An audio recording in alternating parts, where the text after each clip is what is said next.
تنحى يا حزن واهجر فؤادا توكل بجد بعزم فصيح فإني علمت بأنك نجوى ولبس خبيث مضل قبيح. تین عقیدے اتنے مضبوط ہیں کہ جس کے یہ عقیدے مضبوط ہوں گے نا وہ اس کے باقی جو دوسرے عقیدے ہیں وہ بھی مضبوط ہوں گے. یہ بنیادی اس اعتبار سے کہا جاتا ہے تین عقیدے. اب دیکھیے اگر خدا نخواستہ توحید کا عقیدہ کمزور ہوا تو پھر جو ہے نا بندہ شرک تک نوبت پہنچ جاتی ہے. الیاذ باللہ الیاذ باللہ کہ شرک کی بیماری میں مبتلا ہو جاتا ہے. اور دیکھیے کہ شرک کتنا سخت گناہ ہے. یہ شرک جو ہے نا یہ ایسا گناہ ہے کہ یہ بندے کو کفر تک پہنچا دیتا ہے. اب اس کو ہم مشرک کو نا کافر نہیں کہتے. بات سمجھ آ رہی؟ مشرک کو کافر نہیں کہتے. کیا کہتے ہیں مشرک؟ کیونکہ یہ اللہ کو بھی مان رہا ہے، رسولوں کو بھی مان رہا ہے، کتابوں کو مان رہا ہے، قیامت کو مان رہا ہے، ختم نبوت تک کو مان رہا ہے، ساری باتوں کو مان رہا ہے. البتہ ہوا کیا کہ اس کا عقیدہ توحید کمزور تھا اور یہ شرک کر بیٹھا. اللہ تعالیٰ کی ذات اور صفات میں کیا کیا؟ اس نے کسی نبی کو کسی ولی کو شریک کر دیا. اور یہ اتنا ناپسندیدہ ہے کہ اللہ تعالیٰ فرماتے ہیں ان الشرک لظلم عظیم. یہ شرک ظلم عظیم ہے کہ اتنا اللہ تعالیٰ کہتے ہیں اتنا بڑا احمق ہے کہ ساری اسلامی معلومات ہیں، ساری دینی معلومات ہیں، اللہ کو مان رہا ہے، رسولوں کو مان رہا ہے، قیامت کو مان رہا ہے، کتابوں کو مان رہا ہے، فرشتوں کو مان رہا ہے، اور کافروں تک تو یہ باتیں ہی نہیں ہیں. جو منکر ہے نا، منکر تو وہ لازم بات ہے کہ وہ اللہ کے منکر، وہ جب اللہ کی منکر ہو گئے تو رسولوں کا کیا اقرار کرنا ہے، قیامت کا کیا اقرار کرنا ہے. یہ کتنا بڑا ظالم ہے. ظلم عظیمی سے اعتبار سے ہے. سب کچھ ہونے کے باوجود اتنا بڑا سرمایہ، ایمان کا سرمایہ، کہ جس کے لیے دیکھیے کہ آپ صلی اللہ علیہ وسلم کو کتنی کڑن تھی، کتنی کڑن تھی کہ جناب ابو طالب کے لیے کس قدر آپ علیہ السلام نہیں تڑپے، کاش کہ میرے کان میں کلمہ پڑھ دیں. کتنی کڑن تھی لیکن نہیں پڑھ سکے، ایمان مقدر میں نہیں تھا. تو یہ اس وجہ سے ظالم ہے کہ سب کچھ ہونے کے باوجود کیا کیا کہ عقیدہ توحید کمزور ہو گیا تو شرک کر بیٹھا. تو یہ اتنا اہم عقیدہ ہے کہ توحید کے اندر پختگی. اس کے بعد جو دوسرا نمبر ہے وہ ہے رسالت. اب رسالت پر بھی عقیدہ پختہ ہونا ضروری ہے. اب اگر کہیں رسالت میں کمی آ گئی، رسالت کے عقیدے میں کمزوری آ گئی خدا نخواستہ، تو یہ کہاں تک پہنچ جائے گا؟ منکر ختم نبوت تک. جس طرح مرزا غلام محمد قادیانی کہ یہ ایک وقت تھا کہ یہ مسلمان تھا اور جناب قرآن و سنت پر تقریریں کیا کرتا تھا، توحید پر بیانات کیا کرتا تھا، لیکن ایسی مت مارے گی، بس ایسی لالچ پڑ گیا. اصل تو یہ تھا کہ مقدر میں کفر تھا. جیسے شیطان تھا نا، شیطان ایک وقت تھا کہ مسلمان تھا اور سب سے بڑا مسلمان تھا، اور اس کو کیا استاذ الملائکہ کہا جاتا تھا. اتنا بڑا مسلمان تھا، ملائکہ کا بھی استاذ. اور جب کافر ہوا تو ایسا بڑا کہ اس سے بڑا کافر ہے ہی کوئی نہیں، سب سے بڑا کافر. تو اصل تو یہ مقدر کی بات ہے. تو دیکھیے کہ جب رسالت کے اندر کمزوری پیدا ہوئی، رسالت کے اندر کمزوری پیدا ہوئی تو الیاذ باللہ وہ خود ہی نبوت کا دعویٰ کر بیٹھا. تو اس لیے رسالت کا عقیدہ یہ بھی مضبوط ہونا ضروری ہے. اس کے بعد ہے قیامت کا عقیدہ بھی مضبوط ہونا ضروری ہے. مگر نہ اگر خدا نخواستہ اس میں کمزوری ہو گئی تو بندہ الہاد تک پہنچ جاتا ہے. ملحد گویا کہ وہ پھر ساری چیزوں کا انکار کر بیٹھتا ہے.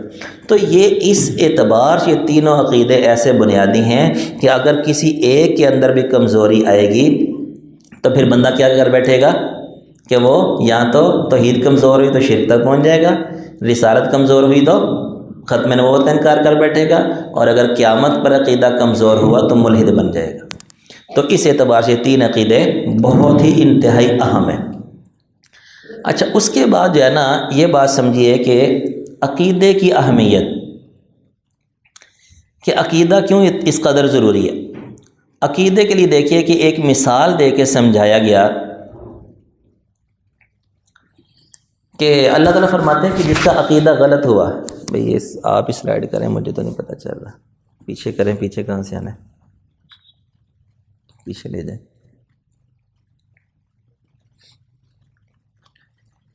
تو جس کا عقیدہ جو ہے نا، اللہ تعالیٰ فرماتے ہیں کہ اگر بس ٹھیک ہے، اسی طرح کہ اگر کوئی خاتمہ غلط عقیدے پہ ہو گیا، کفر پہ الیاذ باللہ ہو گیا، شرک پہ ہو گیا، تو اللہ تعالیٰ مثال دے کے سمجھا رہے ہیں۔ اب دیکھیے اللہ تعالیٰ کا کلام کتنا اونچا کلام ہو سکتا تھا، لیکن سمجھایا اللہ تعالیٰ نے کس سطح پہ آگے؟ انسانوں کی سطح پہ آگے، اور مثال کتنی پیاری دی۔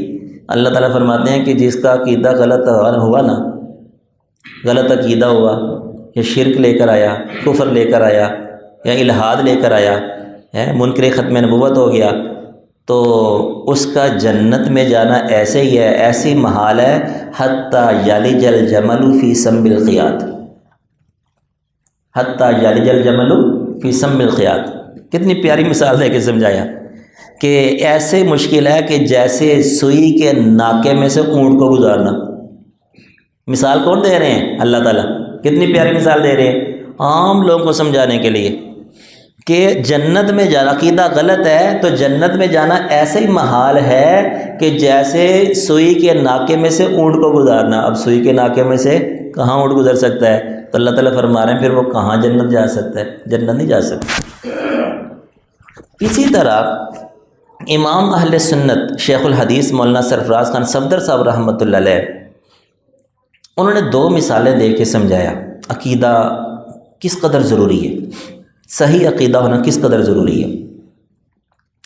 کہ اللہ ایک مثال قرآن پاک میں اور ایک حدیث میں، کہ اب دیکھیے کہ جو مشرکین مکہ تھے نا، ان کے عمل بہت اونچے تھے۔ اب آپ یہاں سے اندازہ لگائیں کہ اگر کوئی بندہ مسجد میں کوئی اینٹ لگا دیتا ہے، جیسے یہاں پر ٹائلیں لگی ہوئی ہیں، کچھ ٹائلیں بھی لگنے والی ہیں، تو اگر کوئی مسجد میں اینٹ لگا دیتا ہے، کتنا اونچا کام ہے۔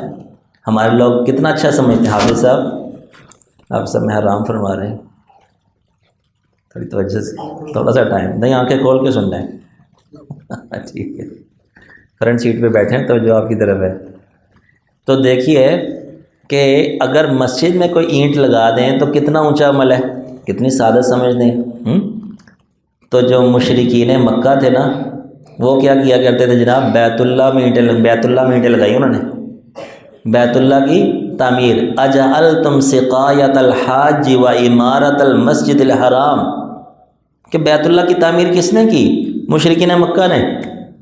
کہ آپ علیہ السلام کی نبوت سے پہلے جب آخری تعمیر ہوئی، حضور کی نبوت سے پہلے جو آخری تعمیر ہے، تو وہ مشرکین مکہ نے مل کر کی، کہ بیت اللہ کی تعمیر کر رہے ہیں، اور اتنا اونچا عمل کہ اللہ تعالیٰ قرآن میں ذکر کر رہے ہیں۔ یہ کوئی چھوٹا عمل ہے، بیت اللہ کی تعمیر کر رہے ہیں۔ اور پھر جناب کیا کر رہے ہیں کہ دیکھو آج جیسے گرمی کا موسم ہو تو کسی عام بندے کو پانی پلا دینا کتنی بڑی سعادت ہے، کہ آج جگہ جگہ فلٹر پلانٹ لگے ہوئے ہیں، اور جناب ٹھنڈے پانی کی مشینیں لگی ہوئی ہیں۔ آج کے دور میں بھی اتنا اونچا عمل ہے کہ جس قدر پانی عام ہے کہ نہیں تو بندہ خرید بھی سکتا ہے، اس کے باوجود آج بھی اتنا اونچا عمل سمجھا جاتا ہے کسی کو پانی پلانا۔ اس دور کے اندر کہ جب پانی کی انتہائی قلت تھی، اس دور کے اندر کیا کیا کرتے تھے کہ حاجیوں کو پانی پلانا، عام لوگوں کو نہیں، حاجیوں کو پانی پلانا، اور پانی بھی کون سا؟ میٹھا، ستو ڈال کے جناب، ستو گھول گھول کے میٹھا پانی پلا رہے ہیں۔ اتنا اونچا عمل تھا کہ اللہ نے قرآن میں عمل ذکر کیا ان کا، کہ سقایت الحاج و عمارت المسجد الحرام۔ لیکن اللہ تعالیٰ کیا فرما رہے ہیں؟ اتنا اونچا عمل ہونے کے باوجود بیکار، اتنا اونچا عمل ہونے کے باوجود منشی ہسپتال، میو ہسپتال، گنگا رام ہسپتال، عمل کتنا اونچا ہے، آج بھی لوگ فائدہ اٹھا رہے ہیں۔ کس قدر فائدہ اٹھا رہے ہیں؟ اتنے، یعنی کہ وسعت ہونے کے باوجود بھی آج بھی فائدہ اٹھا رہے ہیں۔ لیکن کیا کہ عقیدہ صحیح نہیں تھا، عقیدہ صحیح نہیں تھا تو سارا عمل بیکار ہو گیا۔ ایک تو یہ مثال دی امام اہل سنت نے کہ عقیدہ صحیح ہونا کتنا ضروری ہے۔ دوسری مثال دی، بخاری شریف کی روایت ہے کہ ایک بدکار زانیہ عورت تھی، وہ جا رہی تھی تو راستے میں کتے کا بچہ تھا اور وہ پیاس سے ہانک رہا تھا۔ جیسے ہوتا ہے نا کہ خاص حالت ہوتی ہے کہ جانوروں کی، اور خاص طور سے کتے کی، کہ جب اس کو پیاس لگی ہو، تو قریب کنواں تھا، تو بدکار عورت ہے، اس نے جناب وہ اپنا موزہ اتارا اور کسی طرح سے بنا کنویں سے پانی نکال کے اس کو پلا دیا۔ اب عورت کیا ہے؟ بدکار، زانیہ. یہ کون فرما رہے ہیں؟ حضور نبی کریم صلی اللہ علیہ وسلم. یعنی اس عورت کے گندہ ہونے کی گواہی کون دے رہے ہیں؟ حضور نبی کریم صلی اللہ علیہ وسلم. اتنی گندی عورت. یہ پہلی امتوں کا واقعہ سنا رہے ہیں. پہلی امتوں کے جو واقعات ہیں یہ وحی کے بغیر ہو سکتے ہیں؟ وحی کے بغیر ہو سکتے ہیں؟ نہیں ہو سکتے. اب ساری وحی، ہم کہتے ہیں قرآن وحی کے ذریعے ہے، احادیث بھی وحی کے ذریعے ہیں، حدیثیں بھی وحی ہیں، کیونکہ حضور نے فرمایا ان ہوا الا وحی یوحی. جو بھی حضور ارشاد فرمایا کہ وحی ہے. البتہ کچھ قرآن ہے اور کچھ حدیثیں ہیں. جو اللہ تعالی نے نازل کیا، جو کلام اللہ ہے، وہ حضور کے ذریعے ہم تک پہنچا، وہ کلام اللہ ہے. اور جو آپ علیہ السلام نے اپنے الفاظ میں فرمایا وہ حدیثیں. دیکھیے کہ بتلانے والے کون؟ اللہ تعالیٰ. اور حضور لوگوں کو سنا رہے ہیں کہ بدکار زانیہ عورت ہے، اور عمل کیا ہے کہ اس نے کتے کو پانی پلا دیا.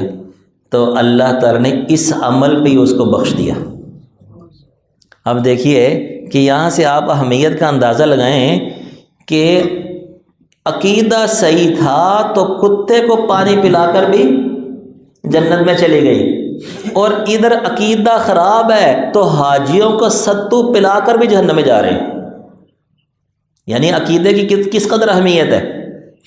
ادھر جناب اگر کوئی عقیدہ صحیح ہے، عام مسجد کے اندر، عام مسجد کیا، مسجد کے بیت الخلاء میں بھی اینٹ لگا دے تو اس کی وجہ سے بھی جنت میں جا سکتا ہے. اور جناب وہاں بیت اللہ تعمیر کر رہے ہیں، عقیدہ خراب ہے، پھر بھی جہنم میں جا رہے ہیں. تو یہ اس قدر عقیدے کا صحیح ہونا ضروری ہے. عقیدے کی اس قدر اہمیت ہے دین اسلام کے اندر. تو دیکھیے کہ یہاں پر ہم جو اکٹھے ہوئے ہیں وہ اسی وجہ صرف عقائد کا سیشن ہے یہ. اب اور عقائد کے اندر بھی کیا ہے؟ عقیدہ ختم نبوت.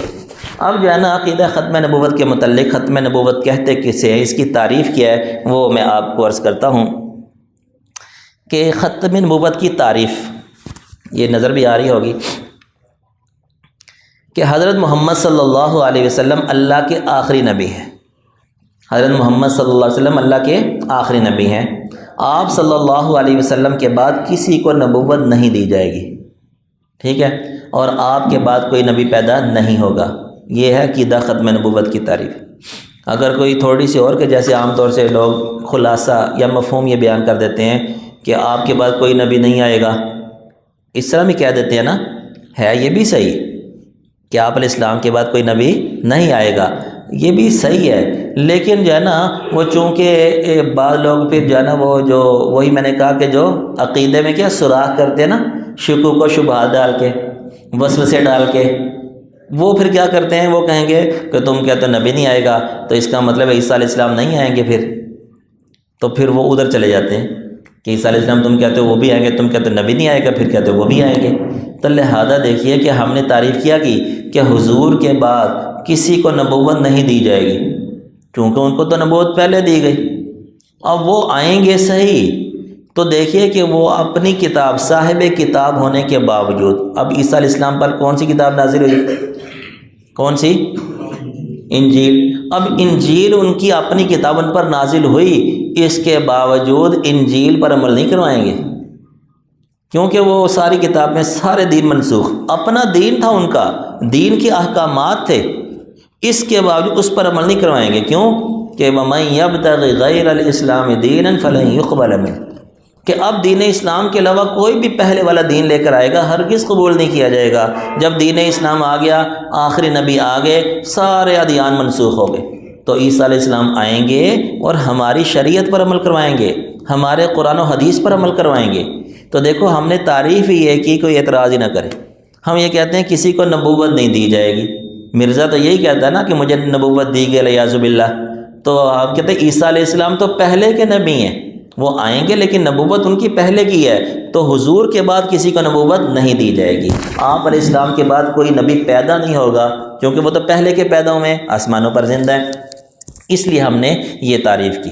اور جو آگے شبہ ہے اس کا جواب بھی اس میں آ گیا، یہی جو کہ عیسیٰ علیہ السلام آئیں گے، تو پھر وہ تعریف کے اندر ہی میں نے اس کی وضاحت کر دی.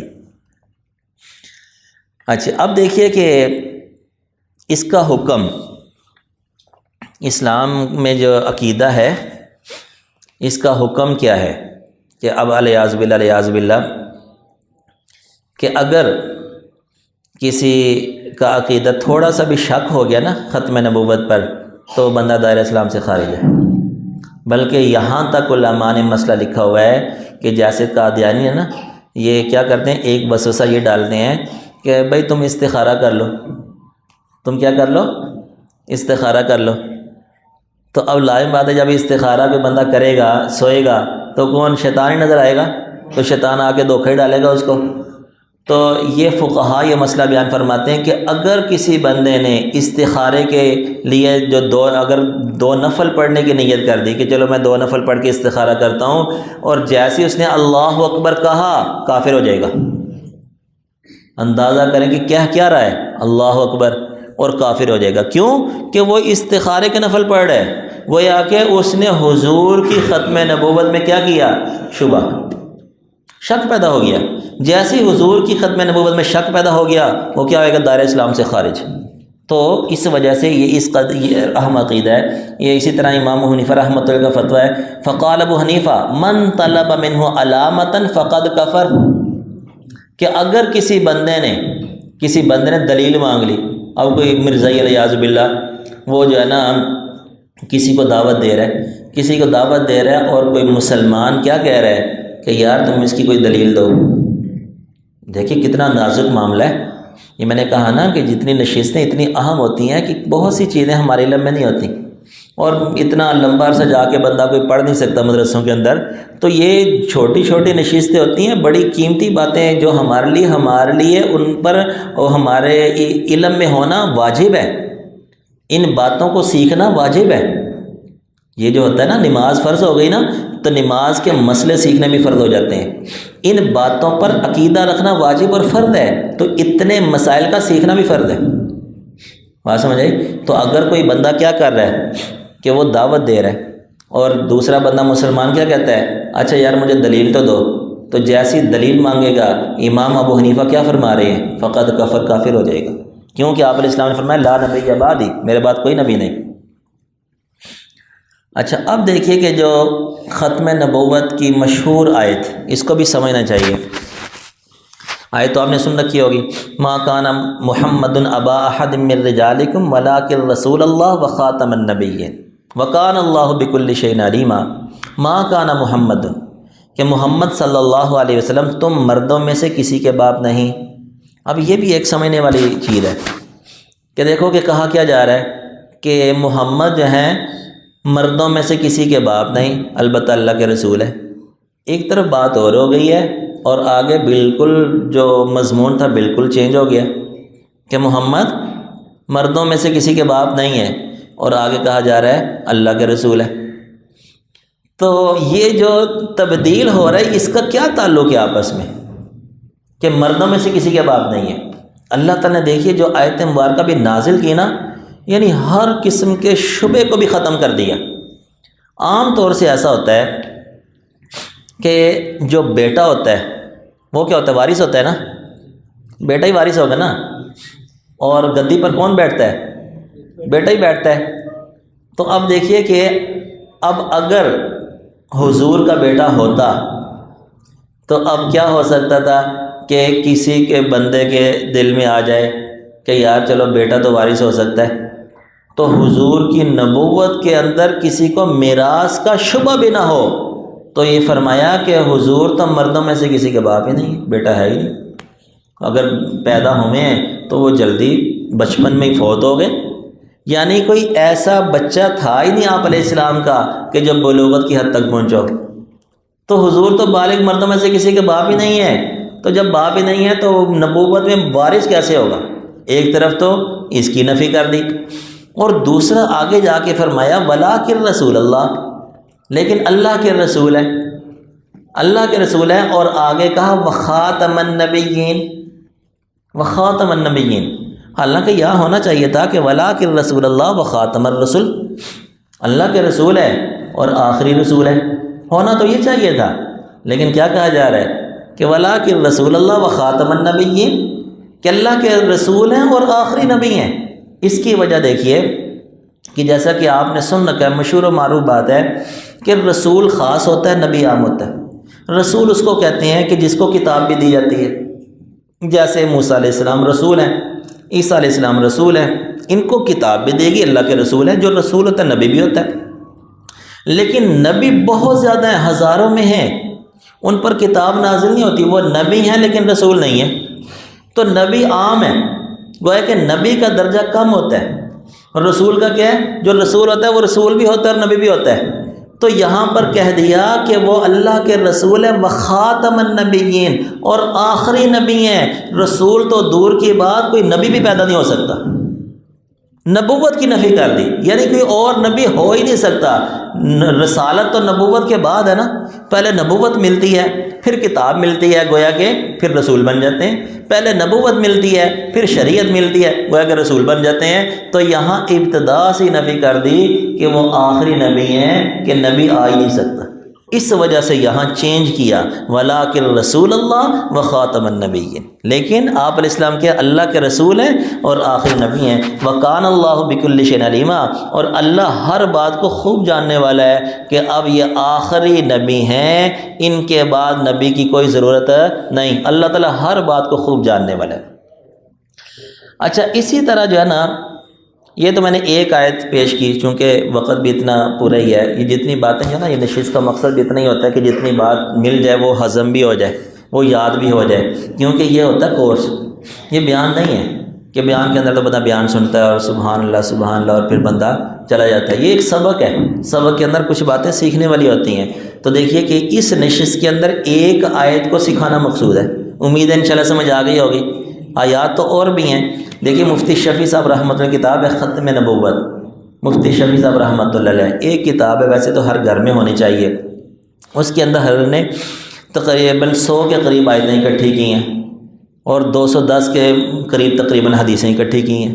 یہ سارے جو ہے نا، یہ ختم نبوت کے متعلق ہیں، تو یعنی تقریباً 100 آیات مبارکہ سے ختم نبوت کا عقیدہ ثابت کیا ہے، اور 210 حدیثوں سے صراحتاً ختم نبوت کا عقیدہ ثابت کیا ہے۔ ایک کتاب ہے، جامع ترین کتاب ہے، وہ ہر گھر میں ہونی چاہیے۔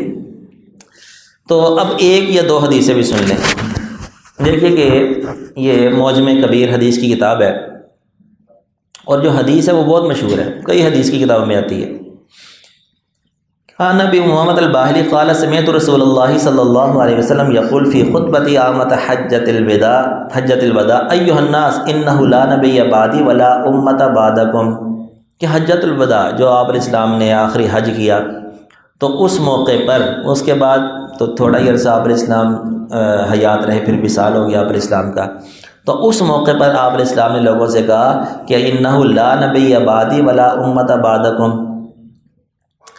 کہ میں آخری نبی ہوں، میرے بعد کوئی نبی نہیں ہے اور تمہارے بعد کوئی امت نہیں ہے، کیونکہ نبی آتا ہے تو اس کی امت بھی آتی ہے، تو جب نبوت ہی ختم ہو گئی تو لہذا نئی امت کا آنا بھی ختم ہو گیا، تو تم آخری امت ہو اور میں آخری نبی ہوں۔ اسی طرح ایک اور موقع پر آپ علیہ السلام نے مثال دے کر سمجھایا، ختم نبوت کو مثال دے کے سمجھایا کہ ان مثلی و مثل الانبیاء، کہ میری اور انبیاء کی مثال، جو میرے سے پہلے انبیاء ہیں، ان کی مثال کیا ہے کہ جیسے ایک بندے نے ایک گھر تعمیر کیا، اور گھر تعمیر کرنے کے بعد کیا ہے کہ ایک اینٹ کی جگہ خالی چھوڑ دی۔ اب لوگ کیا ہیں، لوگ جو ہے نا اس گھر کا طواف کرتے ہیں، اور وہ سارے کہتے ہیں کہ یار یہ ایک اینٹ کی جگہ چھوڑ دی ہے، کاش کہ یہ اینٹ بھی یہاں لگی ہوتی تو کس کی خوبصورتی میں کس قدر اضافہ ہو جاتا۔ جو بندہ اس گھر کا چکر لگاتا ہے وہ یہی کہتا ہے کہ یہ ایک اینٹ کی جو جگہ چھوٹی ہوئی ہے تو کاش کہ یہ ایک اینٹ جو ہے یہ بھی اگر لگی ہوتی تو اس گھر کے حسن میں کس قدر اضافہ ہو جاتا۔ تو آپ علیہ السلام نے فرمایا کہ میں وہ آخری اینٹ ہوں، مثال دے کے سمجھا رہے ہیں، میں وہ آخری اینٹ ہوں۔ گویا کہ وہ گھر کیا ہے، وہ قصر نبوت، وہ نبوت کا محل ہے، اور اس میں جو ایک نبی کی جگہ باقی تھی نا، میں وہ آخری نبی ہوں۔ گویا کہ بتا دیا اب وہ نبوت کا محل پورا ہو گیا، باہر سے کوئی اندر آ نہیں سکتا، جو اندر ہے وہ باہر جا نہیں سکتا، پورا محل پورا ہو گیا۔ یعنی جتنے انبیاء آ چکے ہیں ان سب پر ایمان رکھنا ضروری ہے، کسی ایک نبی کی نبوت کا انکار نہیں کر سکتے، اس محل سے باہر نہیں نکال سکتے نبوت کے محل سے، اور کیا ہے کہ کوئی نیا نبی اس محل میں نہیں جا سکتا، کیوں کہ میں آخری اینٹ آخری لگ گئی، بس محل پورا ہو گیا۔ تو گویا کہ یہ حصی مثال دے کر آپ علیہ السلام ختم نبوت کو سمجھا رہے ہیں کہ میں آخری نبی ہوں، میرے بعد کوئی نبی پیدا ہونے والا نہیں ہے۔ یہ وہ کتاب ہے جس کا میں نے حوالہ دیا، ختم نبوت، جو مصنف مفتی شفیع صاحب رحمۃ اللہ علیہ، اس میں تقریباً 100 آیات مبارکہ ہیں اور 210 احادیث اس میں اکٹھی کی گئی ہیں۔ اچھا، اس کے بعد کیا ہے کہ یہ تو احادیث تھیں۔ اب چونکہ نبوت تو ختم ہو چکی، سچا نبی تو کوئی بھی نہیں آئے گا، البتہ جھوٹے نبی آئیں گے، اور اس کی بھی دیکھیے کہ پیشن گوئی آپ علیہ السلام نے فرمائی۔ جو انبیاء ہوتے ہیں، انبیاء کرام، وہ کئی انبیاء پیشن گوئی کرتے ہیں۔ آپ علیہ السلام کی کس قدر پیشن گوئیاں تھیں کہ جو آج بھی پوری ہو رہی ہیں، جو قرب قیامت میں کس قدر پیشن گوئیاں ہیں، پوری پوری کتاب میں ہیں۔ احادیث کا ذخیرہ، حدیث میں کس قدر احادیث ہیں کہ آپ نے جو پیشن گوئی فرمائی پوری ہوگی، جو پیشن گوئی فرمائی پوری ہو رہی ہے۔ تو یہ بھی ایک سچے نبی کی علامت ہوتی ہے کہ پیشن گوئیوں کا پورا ہونا۔ تو یہ چونکہ علامت کا پتہ تھا نا اس کو، بے ایمان کو، مرزا غلام احمد قادیانی کو پتہ تھا، تو وہ جو ہے نا اس نے بھی ایسی پیشن گوئیاں کرنے کی کوشش کی، چونکہ وہ انگریزوں نے اس کو بھیجا تھا، انگریزوں کا گویا کہ وہ نبی تھا۔ تو وہ جو ہے نا، وہ جو بھی وہاں پر کوئی بات مشورے میں طے ہوتی تھی تو وہ اس کی تک پہنچتی تھی۔ جیسے ایک مرتبہ ان کا آپس میں جو بھی معاملہ ہوا کہ جناب یہاں پر جناب ہم پٹری بچھائیں گے اور وہ افغانستان تک جائے گی، تو اس بات کا اس کو پتہ چل گیا، اس نے ممبر پہ بیٹھ کے پیشن گوئی کر دی۔ اب اس نے پیشن گوئی کر دی کیونکہ وہ یہی تھا کہ جو نبی ہوتے ہیں پیشن گوئی کرتے، دیکھو میں پیشن گوئی کر رہا ہوں، اور سن کر وہاں سے آیا تھا۔ وہ اللہ کا کرنا ایسا ہوا کہ بعد میں وہ منصوبہ انہوں نے جو ہے نا اس کو کینسل کر دیا، وہ منصوبہ کینسل کر دیا وہ کسی وجہ سے۔ تو جناب وہ اللہ نے اس کی زندگی میں اس کا جھوٹا پن بھی ثابت کر دیا، ایک نہیں کئی باتوں سے۔ تو گویا کہ آپ صلی اللہ علیہ وسلم نے کس قدر پیشن گوئیاں کیں، اس میں یہ بھی تھا کہ ایک پیشن گوئی آپ نے یہ فرمائی، انہ سیکون فی امتی ثلاثون کذابون کلہم یزعم انہ نبی وانا خاتم النبیین لا نبی بعدی، کہ آپ نے فرمایا کہ میری امت میں 30 جھوٹے ہوں گے، ہر ایک کہے گا میں نبی ہوں، حالانکہ میں خاتم النبیین ہوں، میرے بعد کوئی نبی نہیں۔ یہ 30 جھوٹوں کا کہا نا، تو گویا کہ یہ 30 جھوٹوں سے مراد یعنی کہ جن کے کچھ فرقے چلیں گے، کچھ فرقے چلیں گے، کچھ پیروکار جن کے پیدا ہو جائیں گے وہ، وگرنہ تو 30 سے کتنے زیادہ جو ہے نا جھوٹے دعوے دار پیدا ہو چکے کہ دعویٰ کیا کوئی کا دو کا 2 4 5 10 15 20 50 اتنے ہوئے پیروکار، مر گیا مردود، ایسے کئی ہیں۔ لیکن جو آپ نے 30 فرمایا، اس سے مراد ہے کہ کچھ ان کی کیا ہے کہ کچھ بدقسمت لوگ ہوں گے کہ جو ان کے پیروکار بنیں گے، تو اس اعتبار سے جو ہے نا یہ 30 بنتے ہیں۔ اور یہ بھی ہے کہ آپ علیہ السلام نے کوئی یہ مقصود نہیں تھا کہ 30 ہی مقصود تھا، مقصود یہ تھا کہ کئی ہوں گے، کثرت کے لیے آتا ہے نا، تو کئی ہوں گے۔ اور وہ آپ علیہ السلام کی پیشن گوئی پوری ہو گئی کہ حضور کے دور کے اندر ہی کئی لوگ ایسے تھے کہ جنہوں نے نبوت کا جھوٹا دعویٰ کر دیا، ایک اسود انسی اور دوسرا مسیلمہ کذاب۔ آپ صلی اللہ علیہ وسلم کے دور کے اندر ہی انہوں نے جھوٹا نبوت کا دعویٰ کر دیا۔ جو اسود انسی تھا اس نے تو، یہ اسود انسی کون تھا اور اس کا نام کیا تھا؟ اسود انسی کا اصل نام ابہلا بن کعب تھا اور انس قبیلے سے تعلق رکھتا تھا، اور یہ تھا جادوگر، کیونکہ لوگوں کو کچھ تو دینا ہوتا ہے نا، کوئی چیزیں دکھانی ہوتی ہیں، تو جادوگر آدمی تھا، تو اس جادوگری کی بنا پر اس نے کچھ کرتب دکھائے اور لوگوں کو اپنے پیچھے لگا لیا۔ اسود انسی نے نبوت کا جھوٹا دعویٰ کب اور کہاں کیا؟ یہ تقریباً 10 ہجری، اس میں مختلف ہے، 10 ہجری ملتی ہے، 11 میں ملتی ہے۔ 10 ہجری میں یمن میں نبوت کا جھوٹا دعویٰ کیا، اس نے جادو دکھا کر لوگوں کو اپنی طرف مائل کیا، اور کچھ جو ہے نا جو قرب و جوار میں قبائل تھے ان پر اس نے جو ہے نا قبضہ کر لیا۔ اب اس کی جو بغاوت تھی وہ صنعاء، نجران، یمن، حضرموت، ان علاقوں تک محدود رہی، ان پر قبضہ کر لیا۔ آپ صلی اللہ علیہ وسلم کو پتہ چلا، جو یمن کا دارالحکومت تھا صنعاء، تو وہاں پر جو صحابی تھے ان کو قتل کر دیا، اور ان کی بیوی کے ساتھ اس نے شادی کر لی۔ تو اس پر جو ہے نا پھر آپ علیہ السلام نے تشکیل دی کہ جو ہے نا اس کی خبر لی جائے۔ تو حرفیروز دہلمی رضی اللہ تعالیٰ عنہ، اور اسی طرح معاذ بن جبل اور قیس بن مقصور، یہ صحابہ کرام تھے، تشکیل ہوئی کہ جا کے جو ہے نا اس کا خاتمہ کیا جائے۔ تو اب جو حرفیروز دہلمی رضی اللہ تعالیٰ عنہ، ان کی جو اس کی بیوی تھی یہ اسود انسی کی، جس سے اس نے شادی کی تھی، وہ کوئی دور کی رشتہ دار بھی لگتی تھی ان کی، تو وہ خود بھی تنگ تھی، اس کے ظلم و ستم تھے، اور وہ الحمدللہ مسلمان تھی، وہ پتہ تھا کہ جھوٹا ہے، وہ پہلے صحابیہ کی بیوی تھی اور زبردستی اس نے یہ معاملہ کیا۔ اس کے ذریعے سے ایک پوری جو ہے نا پلاننگ تیار کی، اور رات کے وقت نقب لگا کر اس کے محل میں داخل ہو گئے اور اس کو اس کے محل کے اندر ہی قتل کر دیا۔ تو اس طرح جو ہے نا جیسے ہی قتل ہوا تو آپ صلی اللہ علیہ وسلم کو جبرائیل نے اطلاع دے دی کہ اسود انسی قتل ہو گیا۔ تو انہوں نے قاصد بھیجا، اور قاصد بھیجنے سے پہلے ہی مدینہ کی گلیوں میں شور مچا ہوا تھا کہ اسود انسی قتل ہو گیا، کیونکہ حضور نے اطلاع دے دی تھی۔ تو اس کا قلع کما تو حضور کے دور میں ہی ہو گیا۔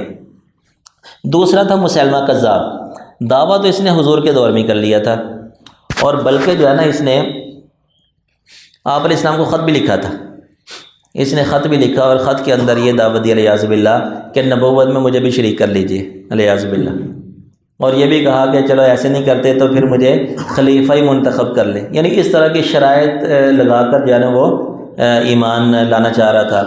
تو شروع میں مسلمان ہوا بھی، تو اس کے بعد جو ہے نا جب اس یہ مرتد ہو گیا، کافر ہو گیا، اور اس نے نبوت کا جھوٹا دعویٰ کر دیا، تو آپ صلی اللہ علیہ وسلم نے اس کی طرف خط لکھا، مسیلمہ کذاب کی طرف خط لکھا، اور حضرت حبیب بن زید رضی اللہ تعالیٰ عنہ ان کو خط دے کر اس کی طرف روانہ کیا، بھیجا۔ اس بے ایمان نے، چونکہ جو سفیر ہوتے ہیں ان کو قتل تو نہیں کیا جاتا، تو اس بے ایمان نے پہلا تو یہ اصول توڑا کہ بین الاقوامی اصول ہے کہ سفیروں کو قتل نہیں کیا جاتا۔ اس بے ایمان نے ان کو قتل بڑی دردناک تکلیف کے ساتھ، اذیت کے ساتھ ان کو شہید کیا۔ گویا کہ ختم نبوت کے جو پہلے شہید ہیں ان کا کیا نام ہے؟ حضرت حبیب بن زید، حضرت حبیب بن زید انصاری رضی اللہ تعالیٰ عنہ۔ تو وہ جو ہے نا چونکہ خط لے کر گئے تھے، اور دعوت یہی تھی کہ تم ختم نبوت پر ایمان لے آؤ، اور جو تم نے جھوٹا دعویٰ کیا ہے اس کا انکار کر دو، پیچھے ہٹ جاؤ۔ تو اس بے ایمان نے کیا ان کو شہید کر دیا۔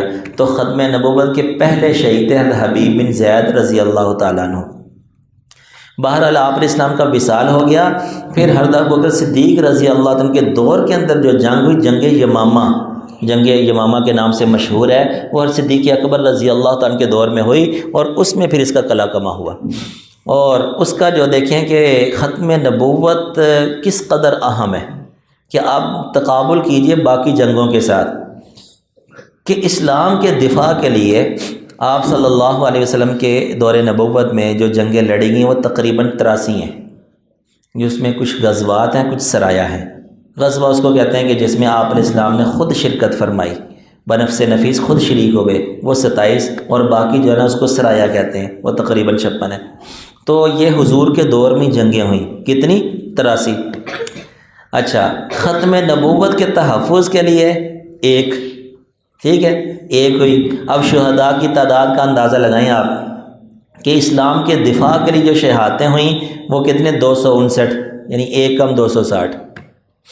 اور جو واصل جہنم کفار کی تعداد ہے باقی جنگوں میں، یعنی ختم نبوت کی جو جنگ ہے اس کو چھوڑ کر باقی جنگوں میں جو کفار واصل جہنم ہوئے وہ 759، یعنی 760، ایک کم 760۔ اتنے کافر مارے گئے۔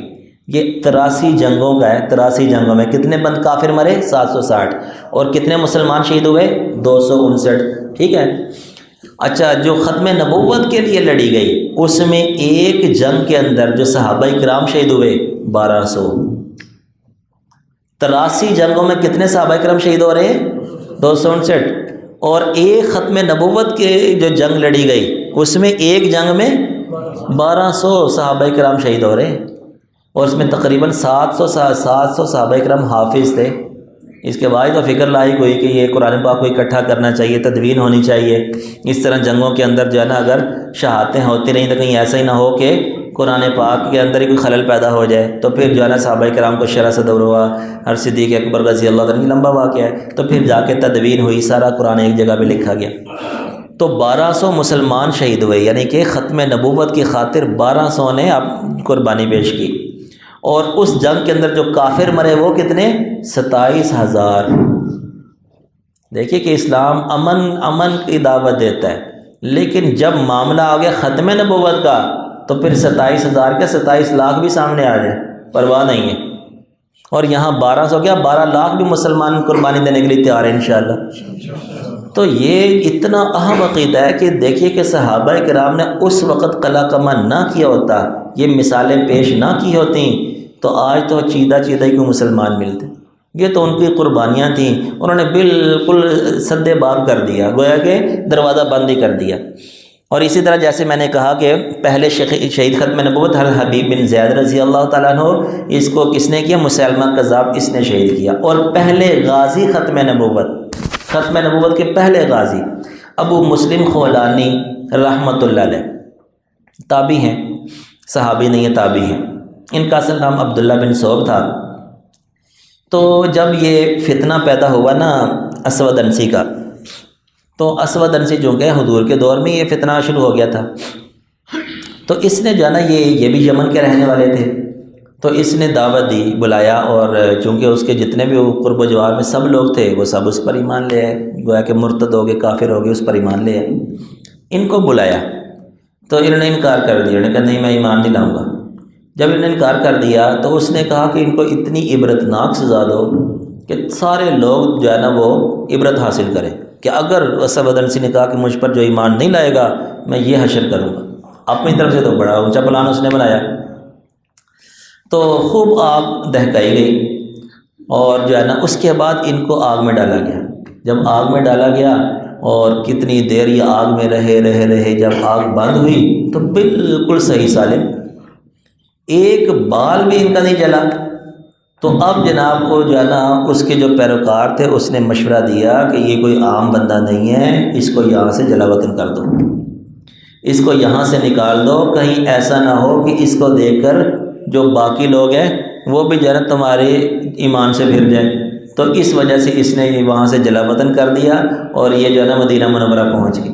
اب یہ مسجد نبی میں بیٹھے ہوئے تھے، اور چونکہ بالکل انجان آدمی اور مسجد نبی میں بیٹھے ہیں، کوئی جاننے والے نہیں ہیں۔ حضرت عمر فاروق رضی اللہ عنہ مسجد میں آئے، انہوں نے دیکھا بالکل ایک جو مسافر آدمی ہے، نیا آدمی ہے، تو انہوں نے پوچھا کہ کیا نام ہے؟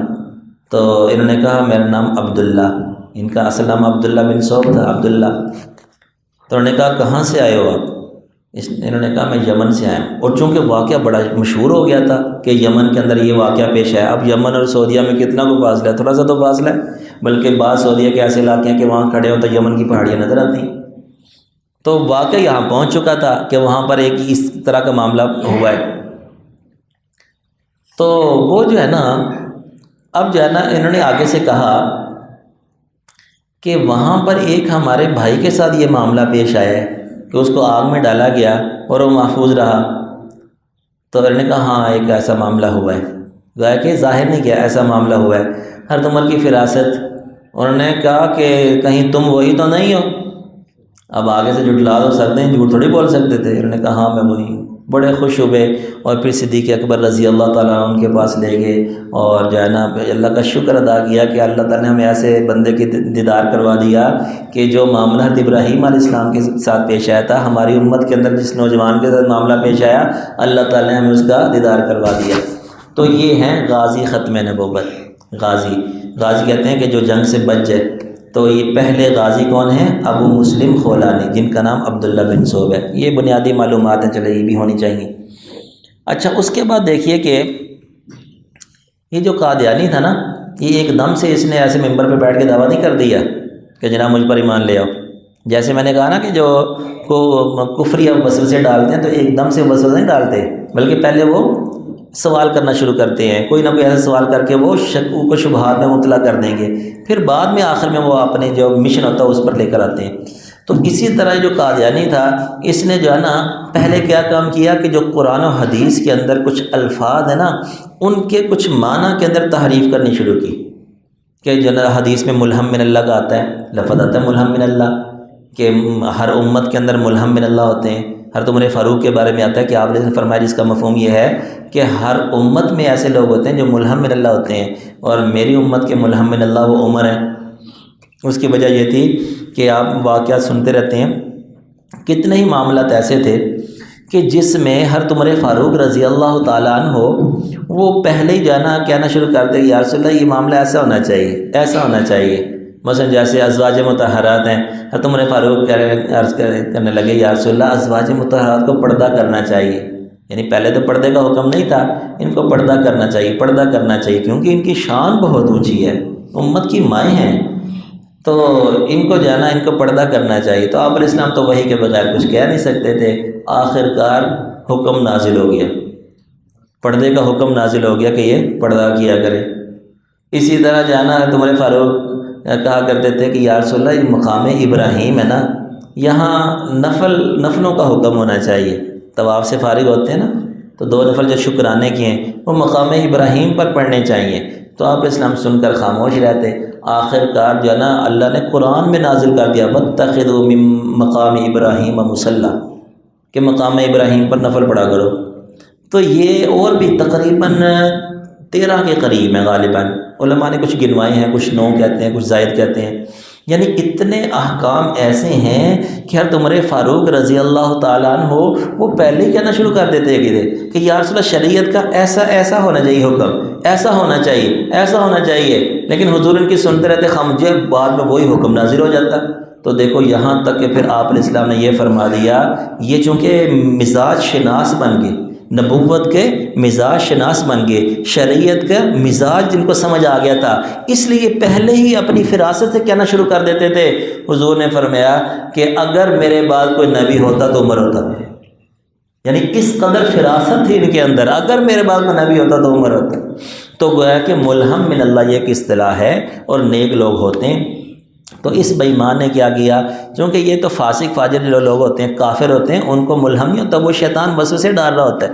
تو چونکہ ایک اصطلاح تو ملتی تھی نا کہ حدیث میں آتا ہے اور یہ نیک لوگوں کے بارے میں ہے، تو اس نے یہ وہاں سے کام کرنا شروع کیا، بالکل جو چھوٹا دعویٰ ہے۔ اگر کوئی بندہ آج بھی دعویٰ کرتا ہے کہ میں ملہم من اللہ ہوں، کہ اللہ کی طرف سے مجھے الہام ہوتا ہے، تو ہم اس کو کافر تو نہیں کہیں گے۔ بھئی کہتے ہیں الہام ہوتا ہے تو ٹھیک ہے، وہ تو ہم پوچھیں گے، دیکھیں گے نا الہام کون سا ہوتا ہے، کوئی شریعت کے مطابق بات کہہ رہے تو ہم کہیں گے ٹھیک ہے، من جانب اللہ ایسا ہوا ہوگا۔ اگر وہ کوئی الہام ایسا بتا رہا ہے کہ جناب الہام ہوا ہے کہ تمہاری نمازیں معاف ہیں نیاز باللہ، تو ہم کہیں گے یہ شیطان کی طرف سے ہے، کفریہ باتیں۔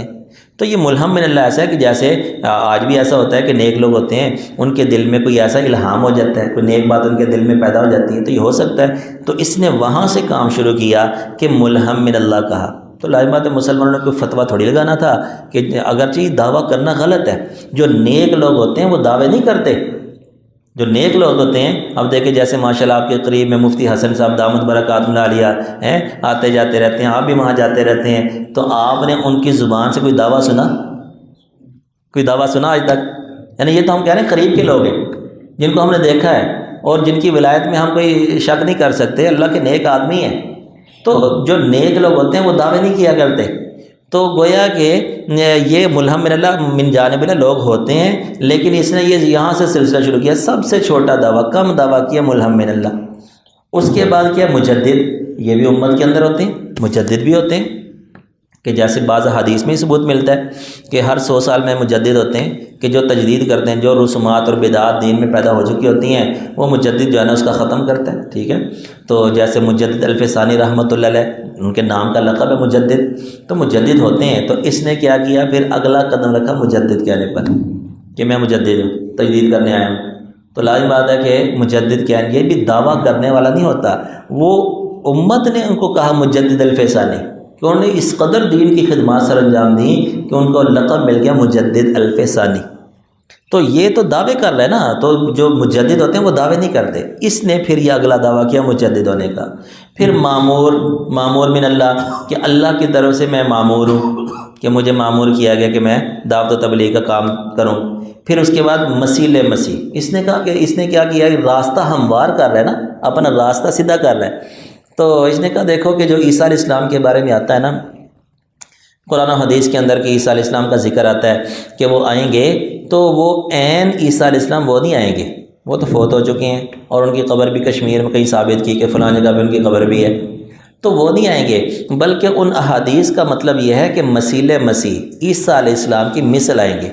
پہلے تحریف کی، قرآن کی آیت میں یا حدیث کے اندر جہاں جہاں ذکر، اس کی تحریف کر کے کہ عیسیٰ علیہ السلام کی مثل آئیں گے، تو عوام کو یہ معنی سمجھا دیا۔ اچھا پہلے جب یہ معنی ہو گیا کہ عیسیٰ کی مثل آئیں گے، تو عیسیٰ کی مثل، عیسیٰ نے ایک آدمی تھے، کوئی اور بھی نہیں ایک آدمی، جب یہ دعویٰ کر دیا تو اس کے بعد پھر کہا کہ مسیل مسیح، کہ میں ہی مسیل مسیح ہوں، چونکہ عیسیٰ تو آنا نہیں، عیسیٰ علیہ السلام تو فوت ہو چکے، تو عیسیٰ کی مثل آنا ہے نا، تو میں مسیح ہوں۔ پھر اس نے یہ دعویٰ کیا، پھر مسیح ابن مریم کا بھی کئی جگہ پہ دعویٰ کیا، مسیح اور مہدی ہونے کا ذکر تو حدیث میں ملتا ہے، اور مہدی کا ظہور کا بھی ملتا ہے، پھر اس نے یہ دعویٰ کیا، اور پھر آخر کار ذلی اور بروزی نبی، یہ گویا کہ اس نے ایک نئی اصطلاح شروع کر دی، ذلی اور بروزی، یعنی کہ جو اتنا کہا کہ آخری نبی۔ اب دیکھیں کہ مرزائیوں سے پوچھیں گے نا تو وہ کہیں گے کہ ہم بھی جو ہے نا آپ علیہ السلام کی ختم نبوت کو مانتے ہیں، حضور کو خاتم النبیین تو ہم بھی مانتے ہیں۔ وہ کس طرح سے مانتے ہیں؟ وہ معنی میں تحریف کر کے مانتے ہیں۔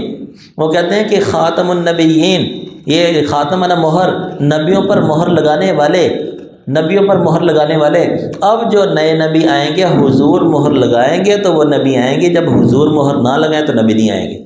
الیاذ باللہ۔ دیکھو کہ یہ تو ایسے ہی ہے جیسے نماز جو ہے نا، جو منکرین حدیث ہیں پرویزی لوگ، وہ کہتے ہیں ہم نماز کو مانتے ہیں، اقیم الصلاۃ آتوا الزکوٰۃ، ساری باتیں مانتے ہیں، اور معنی کیا بیان کرتے ہیں کہ اقیم الصلاۃ، صلاۃ کا معنی دعا ہے، دعا کر لو پھر بھی نماز ہو جاتی ہے۔ آتوا الزکوٰۃ معنی پاکی ہے، پاکی نہا دو گے، پاکی حاصل کر دو، زکوٰۃ ادا ہوگی۔ تو دیکھو کہہ رہے ہیں کہ ہم اقیم الصلاۃ کو بھی مان رہے ہیں، آتوا الزکوٰۃ کو بھی مان رہے ہیں، لیکن معنی کے اندر تحریف کر رہے ہیں۔ تو گویا کہ اسی طرح یہ خاتم، کہتے ہیں ہم ختم نبوت کو مانتے ہیں، تو خاتم النبیین کا جو اصل معنی ہے وہی بگاڑ دیا۔ خاتم النبیین کا معنی تو آخری نبی ہے، یہ کہتے ہیں کہ نبی کیا نبیوں کو مہر لگانے والے، اب حضور کی مہر سے نبوت ملے گی، الیاذ باللہ۔ تو اب کیا ہوگا کہ جس پر حضور کا سایہ پڑ گیا، جس پر حضور کا سایہ پڑ گیا بس وہ نبی ہوگا۔ تو یہ ہوتا ہے ذلی اور بروزی نبی۔ تو پہلے تو یہ معنوں کے اندر تحریف کی، اور معنوں میں تحریف کر کے پھر گویا کہ خود جو ہے نا مستقل ذلی اور بروزی نبی، اور پھر مستقل صاحب شریعت نبی کا بھی اس نے دعویٰ کر دیا۔ تو یہ جو اس کے دعوے ہیں یہ قدم بقدم ہے، ایک دم سے اس نے سیدھا نبوت کا دعویٰ نہیں کیا، بلکہ یہ ذہن سازی ہوتی ہے۔ اب کیا کہ دیکھو کہ اگر جو بنیادی ہے، بنیاد ہی مضبوط ہوتی ہے، عقائد کے اندر بنیاد مضبوط ہونا تو بندہ ابتدا سے ہی داخل نہیں ہونے دیتا۔ جب عقیدہ کمزور ہو، جیسے میں نے پہلے شروع میں کتنا زور دیا، عقیدے کا مضبوط ہونا ضروری ہے، عقیدے کا مضبوط ہونا ضروری ہے۔ عقیدہ کمزور ہوگا تو پہلے کیا داخل ہوگا؟ وسوسہ۔ اب جو اس کے پیروکار تھے وہ فوراً مرتد نہیں ہوئے، فوراً کافر نہیں ہوئے، فوراً سب نے اس کی بات نہیں مانی۔ وہ کیا تھا کہ پہلے ان کے عقائد میں وسوسے داخل کیے، وسوسے داخل کر کے ان کے عقیدوں کو کمزور کیا۔ جب عقائد کمزور ہو گئے پھر اس نے اپنا کفر بھرنا شروع کیا، پھر زہر جانا ڈالنا شروع کیا۔ تو اس وجہ سے بنیاد کیا ہوتی ہے؟ عقیدے کا مضبوط ہونا۔ اس جب عقیدے کمزور کر دیے تو پھر آہستہ آہستہ آہستہ آہستہ آخر جا کے اس نے مستقلی الیاذ باللہ صاحب بے شریر نبی ہونے کا دعویٰ کر دیا۔ اب دیکھیے کہ ہم جو قادیانیوں کو کافر کہتے ہیں، اب بات پھر وہی آ جاتی شروع والی کہ وہ کہتے ہیں کہ جناب ہم قرآن بھی مانتے ہیں، اللہ کو مانتے ہیں، رسول کو مانتے ہیں، قیامت کو مانتے ہیں، توحید کو مانتے ہیں، اچھی بری تقدیر کو مانتے ہیں، جتنی کتابیں نازل ان کو مانتے ہیں، سابقہ انبیاء سب کو مانتے ہیں، تو ہم کیوں کافر ہیں؟ حتیٰ کہ ختم نبوت کو بھی مانتے ہیں۔ یہ دھوکہ دیتے ہیں کہ نہیں؟ بلکہ جناب وہ کلمہ لکھ کر لگایا ہوتا ہے، یہ جو شیطان والے ہیں، لا الہ الا اللہ محمد رسول اللہ لکھ کر لگایا ہوگا، وہ ہے کہ وہ ہم ہمارے مسلمان ہیں، وہ دھوکے میں مبتلا ہو جاتے ہیں، دیکھو یار کلمہ تو یہ بھی پڑھتے ہیں، کلمہ لکھ کے لگایا ہوتا ہے، اور پھر خاتم النبیین والی آیت بھی لکھ کر لگائی ہوتی ہے۔ تو عام سطحی قسم کے مسلمان جن کو خود جو ہے نا عقیدہ مضبوط نہیں ہوتا یا اتنا علم نہیں ہوتا، وہ دھوکے میں مبتلا ہو جاتے ہیں اور بحث کرنا شروع کر دیتے ہیں۔ دیکھو بھائی کہ کافر ہونے کے لیے نا ساری باتوں پر ایمان ہو بندے کا، کافر ہونے کے لیے ضروری نہیں کہ ساری باتوں کو انکار کرے بندہ۔ جتنی باتیں ہیں سب کا انکار ضروری نہیں ہے کہ جناب وہ توحید کا بھی انکار کرے، رسالت کا بھی انکار کرے، قیامت کا بھی، رسولوں کا بھی، اور کتابوں کا بھی، اور تقدیر ساری انکار کر پھر جا کے کافر ہوگا۔ نہیں، کافر ہونے کے لیے صرف ایک چیز، ایک بات جنہوں نے نصوص قطعیہ سے ثابت ہے، اس کا انکار کر دے کافر ہو جائے گا۔ اب ساری باتوں پر ایمان اگر ہے ان کا، تو ختم نبوت کا انکار کر دیا، صرف ایک بات کا کافر ہو گئی۔ تو کافر ہونے کے لیے تمام باتوں کا انکار ضروری نہیں ہے۔ کافر ہونے کے لیے کسی ایسے عقیدے کی صرف مانوی تحریف کر دے کافر ہو جائے گا۔ جیسے خاتم النبیین، وہ کہتے ہیں ہم خاتم النبیین مانتے ہیں، آخری نبی مانتے ہیں، لیکن اس کا معنی میں تحریف کرتے ہیں کہ آخری نبی حضور کس اعتبار سے ہیں؟ کس اعتبار سے ہیں کہ اب جو ہے نا نبوت حضور کے ہاتھ میں ہے، نبوت کسی اور کے ہاتھ میں نہیں، حضور اس اعتبار سے آخری نبی ہیں کہ لہذا جس کو حضور چاہیں گے، جس پر مہر لگائیں گے وہ نبی بنے گا، اور نبی نہیں بن سکتا۔ تو نبوت کی مہر حضور کے ہاتھ میں، اس اعتبار سے آخری نبی ہیں۔ معنی میں تحریف کر دی، کافر ہو گئے۔ اب خاتم النبیین کی آیت پر ایمان ہونے کے باوجود کافر ہو گئے۔ تو قادیانی جو ہم کافر کہتے ہیں اس کی بنیادی وجہ یہ ہے۔ دیکھیے کہ ایمان کی تعریف کیا ہے، التصدیق بما جاء بہ النبی علیہ السلام من عند اللہ تعالیٰ والاقرار بہ، کہ ایمان کسے کہتے ہیں، کہ یہ جو ہے نا ذرا موضوع ہوتا بھی تھوڑا خلق صحیح ہے، تو اس لیے یہ تھوڑی بنیادی باتیں میں عرض کر رہا ہوں، کئی باتیں میں چھوڑ بھی رہا ہوں۔ تو امید ہے جتنی باتیں کر رہا ہوں نا وہ اہم باتیں ہی میں کر رہا ہوں، تو بس یہ سبق ہی ہوتا ہے، ان کو یاد کرنا ضروری ہوتا ہے۔ تو تھوڑی سی بات رہے گی انشاءاللہ۔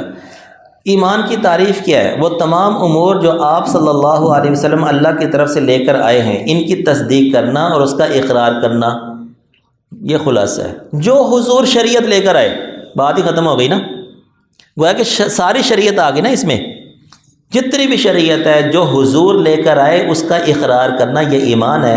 اور اس میں سے کسی ایک چیز کا انکار کر دینا وہ کیا ہے، کفر ہے۔ اب دیکھیے کفر کی تعریف کیا ہوگی، جب ایمان کی تعریف آ گئی تو اس کے مقابل کفر کی تعریف خود ہی نکل آئی۔ فمن انکر شیئا، یہ شیئا پتہ کس کو کہتے ہیں، ان اللہ علی کل شیء قدیر، بالکل، یعنی کہ یہ نکرہ تھا، نکرہ یعنی کوئی چھوٹی سے چھوٹی چیز کا بھی اس نے انکار کر دیا، چھوٹی سے چھوٹی چیز کا بھی انکار کر دیا تو کافر ہو جائے گا۔ فمن انکر شیئا مما جاء بہ الرسول کان من الکافرین، کہ جو شریعت حضور نبی کریم صلی اللہ علیہ وسلم لے کر آئے ان میں سے کسی ایک کا انکار کر دینا بھی کفر ہے۔ اب یہ تو ایک چھوٹی سے چھوٹی بات کا، اور ان کی تو کفریات بھری ہوئی ہیں، کوئی ایسی چیز بھائی مان نے نہیں چھوڑی۔ جب بندہ وہ خود ہی پاگل مت ماری جائے نا، مت ماری جائے تو لازم بات ہے کہ اول فولو بکواس اتنی کچھ کر گیا کہ یہ صرف ایک معنی تک نہیں رہا کہ خاتم النبیین کے معنی میں تعریف کرتے ہیں۔ اب دیکھو کہ اگر ایک آدھی ایسی ہوتی نا تو ممکن ہے کہ ہمیں سمجھانا مشکل ہو جاتا کہ قادیانی کافر کیوں ہے۔ اس نے اتنی کو بکواسات کر دی، اتنی کو اول فول باتیں اس کی کتابوں کے اندر موجود ہیں کہ عام بندہ بھی سنے گا تو کہے گا یار یہ تو کوئی کافر پرلے درجے کا کافر ہوگا جو ایسی باتیں کر رہا ہے۔ حتیٰ کہ اس نے دیکھیے کہ توحید تک کا انکار کیا، نبوت اور رسالت کے آگے حوالے بھی آ رہے ہیں۔ یہ خلاصہ ہے کہ اس کی کفریات ان سب کے اندر موجود ہیں۔ یہی تو وجہ دیکھو کہ جو ہم قادیانیوں کو چیلنج کرتے ہیں نا، قادیانی کو ہمارے علماء چیلنج کرتے ہیں کہ جب بھی یہ قادیانی بات کریں گے نا تو یہاں پر کوئی بات اسی طرح کی کریں گے کہ یار عیسیٰ علیہ السلام زندہ ہیں کہ فوت ہو گئے، اس پر بات شروع کر دیں گے، اور یہاں اس پر بات شروع کر دیں گے کہ ختم نبوت، یہ جو وحی ہے نا، وحی جاری ہے کہ ختم ہو گئی۔ آ جا کے ہماری کوشش ہوتی ہے کہ یار تم یہ موضوعات چھوڑو، تم ان موضوعات پر آؤ کہ یہ مرزا نبی ہو سکتا ہے کہ نہیں، اس کی جو سیرت اور کردار ہے اس کو دیکھتے ہیں، وہ اس پر نہیں آتے، سیرت اور کردار پر، چونکہ اس کی کتابوں کے اندر گند بھرا ہوا ہے۔ جو گندگی ہے وہ تو جادو وہ جو سر چڑھ کے بولے، جادو وہ جو سر چڑھ کے بولے، تو کفر ایسا کیا کہ اللہ تعالیٰ نے اس کی زبان سے کفریہ کلمات نکلوائے اور اس کے قلم سے لکھوائے کہ کفر وہ خود لکھ کر گیا۔ تو پوری مرزائیت کو ہمارے علماء چیلنج کرتے ہیں کہ تم جو ہے نا ایک مرزائی ایسا دکھا دو، ایک مرزائی جو یہ کہے کہ میں اس کی سیرت کو پڑھ کے مرزائی ہوں۔ مرزا غلام احمد قادیانی کی سیرت کو پڑھ کے مرزائی، ایک مرزائی۔ اب وہ ہمارے علماء کہتے ہیں کہ اگر دیکھو کہ کوئی بندہ جھوٹا ہی مرزائیوں میں سے کھڑا کر لیتے ہیں، کوئی مرزائی ہو جھوٹ موٹ کے طور پر کھڑا ہو جائے کہ جناب میں جنا الیاذ باللہ اپنا کہہ دے کہ میں مرزا کی سیرت کو پڑھ کے مرزائی ہوں، وہ کہہ دے تو پھر وہ کہتے ہیں کہہ دے تو یہی تو ہم کہلوانا چاہتے ہیں کہ جب وہ کہے گا نا کہ میں مرزا کی سیرت کو پڑھ کے مرزائی ہوں، ہم کہیں گے یار وہ صفحہ تو کھولو کون سا پڑھ کے مرزائی ہو گئے، تو لانا بھی تو اسی پر ہی ہے نا۔ اب مرزا کی جو بد کرداری جو سیرت لکھی ہے نا یہی لانی ہے، اس پر نہیں آتے۔ اس نے جو اپنی تعریفوں کے اندر گندگی ذکر کی ہے، شراب تک کا ذکر کیا ہوا ہے، اور عورتوں سے دبوانے کا، اجنبی عورتوں سے پاؤں دبوانے کا خود ذکر کیا ہوا ہے۔ یہ عام باتیں جو دیہاتی بندہ بھی سمجھتا ہے۔ اس وجہ سے مرزائی کبھی اس بات پر نہیں آتے کہ جناب مرزا کی سیرت پر بحث کریں۔ تو آپ نے جب بھی بات کرنی ہے، کوئی ایسا معاملہ ہو بھی جائے نا، پہلی بات تو یہ ہوتی ہے کہ یہ چھوٹے کورسز ہوتے ہیں نا، اس کا مقصد ہوتا ہے کچھ اپنے معلومات حاصل ہو جائیں، اس سے آپ مناظر نہیں بنیں گے، چونکہ وہ جنہوں نے دھوکے دینے ہوتے ہیں نا، وہ انہوں نے بڑی ٹریننگ کی ہوتی ہے، تو آپ کے پاس اب اتنا علم نہیں کہ آپ مناظرہ کر لیں۔ اس طرح بندہ جو ہے نا یہ پھنس جاتا ہے، یہ ہر جگہ وہ کہتے ہیں نا ہر جگہ سینگ نہیں ڈالنے چاہیے، حقیقت ہے کہ ہر بندے کے بس میں نہیں ہے کہ مناظرہ کر سکے، ابھی آپ کی اتنی تیاری نہیں ہے۔ میں بلکہ جو ہے نا میرا کوئی ٹوٹا پھوٹا مطالعہ ہے، اور شروع سے کوئی دوران تعلیم اور فارغ ہونے کے بعد کچھ مناظرے تو ہم اس کو نہیں کہتے، مناظرے تو بڑوں کے ہوتے ہیں، کچھ کبھی گفتگو ہو گئی، کبھی کسی اور سے، کبھی اس طرح ایک جو ہے نا مرزائی سے، وہ فوج میں ہی تھا، ایئر فورس میں تھا، تو افسر تھا کوئی، تو وہ شادرے میں رہتا تھا، ہمارے ایک مسجد میں امام صاحب تھے تو ان کے محلے میں رہتا تھا، تو اس طرح سے کر آ کے انہوں نے کوئی نا کوشش کی کہ یار کسی طرح اس کو دعوت دیں تو ممکن ہے کہ یہ ایمان لے آئے، تو وہ شادرے میں جو ہے نا پتہ چلا کہ یہ بھی کوئی نوک جھوک کرتا رہتا ہے، اس کو تھوڑا بہت پتہ ہے، تو وہ میرے پاس آئے تو ٹائم طے ہو گیا، تو وہ جو ہے نا میں بڑے اخلاص سے اس کو سمجھا رہا تھا، تو ان کی مسجد میں ہم بیٹھے تو 8-10 بندے تھے، تو وہ جو ہم بات کریں جو تو وہ سیکھا ہوا تھا نا، وہ تو جواب دینے کی کوشش کرے وہ، اور وہ جو کچھ باتیں ایسی تھیں جو ہمیں بزرگوں نے بتائی ہوئی تھیں کہ اس طرح سے ان کو جو ہے نا اس سیرت پر لانا ہوتا ہے، مرزے کی سیرت پر لا کے بات کرنی، مرزے کی سیرت، کیونکہ اس میں بڑا گند مل جاتا ہے کہ عوام وہ ہنس رہی ہوتی ہے یار اتنی گندی باتیں، اللہ معاف کرے اتنی گندی باتیں، تو وہ اس پر عام طور سے یہ نہیں آتے۔